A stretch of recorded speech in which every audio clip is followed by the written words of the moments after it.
I am the United States Secretary of Labor Eugene Scalia. In October, the Trump administration instituted new eligibility requirements to obtain an H-1B visa. H-1B visas are typically given to foreign workers who have graduated from U.S. universities and intend to work in the United States. Under the new eligibility requirements, employers must pay H-1B visa recipients higher wages, ranging from an increase of 35% to over 200%. This policy was implemented to ensure that domestic workers are protected from unfair competition posed by high-skilled foreign workers in the United States labor market. Let's see if the policy is working as expected. Hi, my name is Natalia. I am the lead recruiter for Pear Technologies, and I'm currently interviewing candidates for a full-time software engineering position. I'm about to interview Tiffany. Hi, Tiffany. Tell me a little bit about yourself. Hi, I'm a recent graduate from Duke University where I majored in computer science. I have interned at Facebook as a software engineer for the past 2 summers. Great. Where are you from? I am a citizen of the Philippines, but I've been living in Durham for college.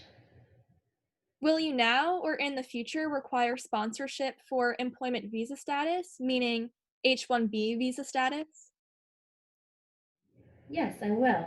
I am not a U.S. citizen. Tiffany clearly has the qualifications we are looking for, but since she is not a U.S. citizen, she will have to apply for an H-1B visa. And under the new requirements by the Department of Labor, we will have to pay her more than we might be willing to. But before I decide on whether or not to hire Tiffany, I'm going to interview another candidate named Julia. Let's go into our next interview. Hi, please introduce yourself. Hi, my name is Julia, and I'm a recent graduate from Vanderbilt University. At Vanderbilt, I majored in computer science. I have interned at Amazon as a software engineer for the past 2 summers. That sounds amazing. Where are you from? I was born and raised in California. Wow, Julia sounds great. She clearly has the qualifications we are looking for, and it is definitely a plus that she is a US citizen. The new H-1B visa policy does not apply to her, meaning that we will not have to pay her extra. Let me walk you through my decision-making process. This is Pear Technologies' feasible frontier for hiring employees before the Department of Labor implemented the new policy. The y-axis represents domestic workers, and the x-axis represents foreign workers. The graph shows the trade-off Pear Technologies must make. If we were to hire one more domestic worker, we would not be able to hire one more foreign worker, and vice versa. We could potentially only choose to hire domestic workers, which would be the allocation at the y-intercept B over WD. Conversely, we could potentially choose to only hire foreign workers, which would be the allocation at the x-intercept B over WF. Nevertheless, domestic and foreign workers are pretty much interchangeable before the new policy.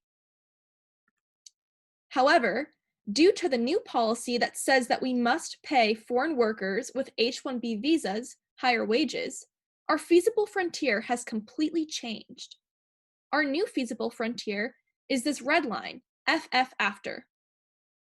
The requirement that employers must pay H-1B visa recipients higher wages is represented by adding a given amount to WF, which represents the wage that employers must pay to foreign workers. This addition of the wage increase leads to an inward shift of the feasible frontier from FF before to FF after, making the feasible set smaller. This means that Pear Technologies' purchasing power has decreased. This is represented by the income effect, because we will have to pay a higher wage to foreign workers, which is a loss in income for us. The income effect thus suggests that we will reduce our choice of foreign workers. In addition, the opportunity cost of foreign workers has increased, which is represented by the higher marginal rate of transformation, or MRT. The MRT is seen by the slope of the feasible frontier, which increases as a result of the policy change. If Pear Technologies were to hire one more foreign worker, they would not be able to hire multiple domestic workers, who would be viable substitutes. Therefore, the substitution effect suggests that Pear Technologies will choose to reduce their choice of foreign workers because the opportunity cost of hiring a foreign worker is just too high. In this case, the income effect and substitution effect work in the same direction.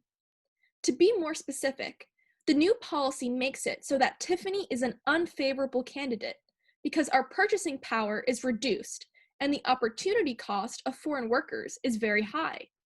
As a result, we will choose to reduce our choice of foreign workers.